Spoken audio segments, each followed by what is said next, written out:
Alright, this is a response to Richard Short 2001 and Inmendham. Take 3, since my other 2 videos didn't take. So let's see how this one goes. I have a lot of notes here from Inmendham's last video, and I hope I can form some kind of good video through this. Alright, we're going to talk about one thing that gets on my nerves a little bit.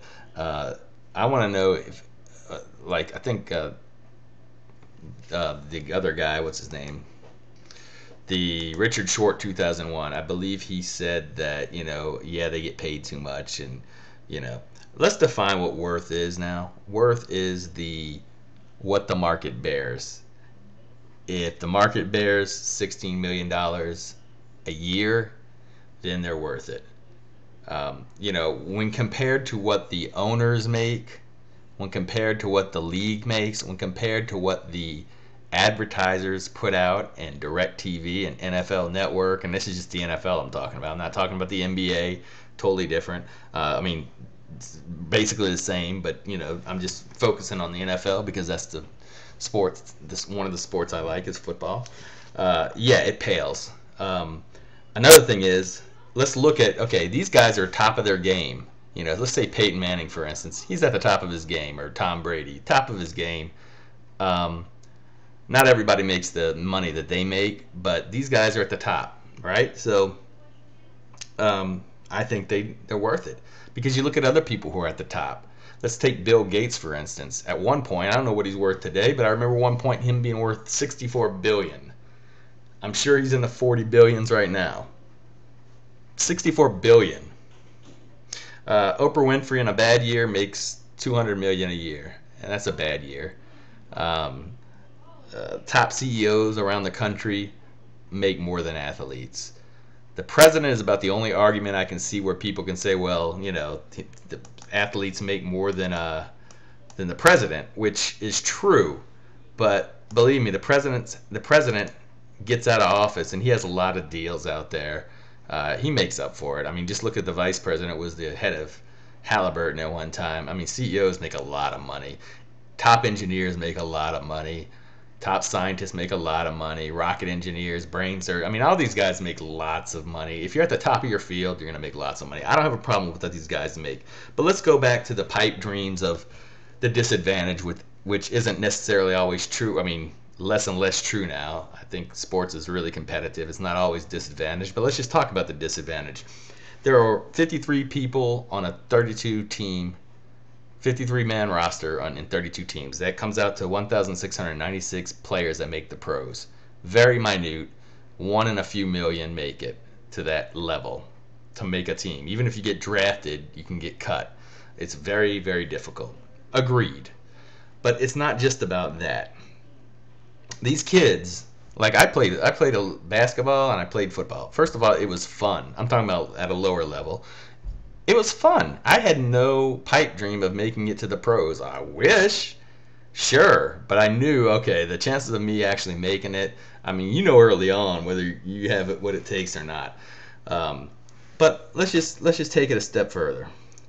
Let's blame the parents for people who aren't getting their education and are having this pipe dream. Let's not blame the sport, because to be honest with you, sports give a lot of kids opportunities to get a good education. Gone are the days, and I'm sure there's some, they're out there, but believe me, you get caught and you get spanked pretty hard if you get caught letting somebody just cruise through school. Gone are the days of just being a dumb athlete that's really good and you get to work your way and get a degree and go to the pros. Yesterday was signing day for college football, and they gave out about 25 to 30 scholarships per team, which there are, plenty of teams in this country. Just as many universities and junior colleges, there are people that get scholarships. So you're talking about thousands. I don't have the numbers in front of me, but I'd venture to say over 100,000 people who get scholarships a year, free ride of college. So you got to make the grades to do that, though. With that LSU player, they had a guy they were going to offer a scholarship. He was going to be an LSU player, and he didn't have the grades, so he had to go to a junior college. And he's still getting an education, but he's got to, get his grades up to go to a major college. So that being said, You have opportunities to get a college education free ride with college as expensive as it is now. Not to mention, I mean, you got really good universities giving out scholarships that you're going to have to pass. There's no dummies going to Stanford. Um, so that being said, kids have these sports give these kids opportunities to get an education. So let's not look at pros. Let's just look at opportunities that they may not have, or they may have to pay for the next 10 years a loan somewhere if they get a loan. Um, so sports gives out opportunities. Um, Now, Inmendham said that he thinks video games have more worth because you have hand-eye coordination and you got to think. Um, Sports, you have hand-eye coordination and you have to think. It's a lot, especially certain positions. Many positions on the football field, you have to think. Quarterback being very difficult, very difficult. That's why it's such a hard position to actually make. In college or the pros is very difficult. It's not easy. It's not just pitch and catch. Um, Baseball, you have to think. I'm not a big baseball fan, but I know you have to think. And basketball, you have to think.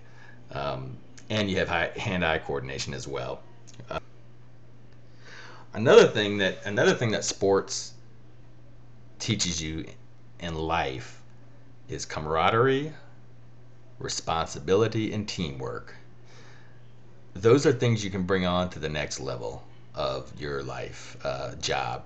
The job I work in, we have camaraderie, we have teamwork, and we practice, and we have responsibilities, just like sports, no different. If you play organized sports, you get a little heads up, a little head start on kids who don't. Not to say the kids who don't catch up. Um, as far as the win-lose thing that you were talking about, why can't we all win? In sports, this is my opinion. They have leagues now that you don't get. Everybody gets a trophy. There's no winners or losers. Um, they don't keep score. That's ridiculous. I would never want to play in a sport that they didn't have winners or losers. And it's not because I want to have it's competition. It's fun. It's fun. If I'm playing and you can play just to play, but it's always fun when there's a score kept. It's just competition. It's just natural, I think. But that's just a sidebar. That's just my opinion.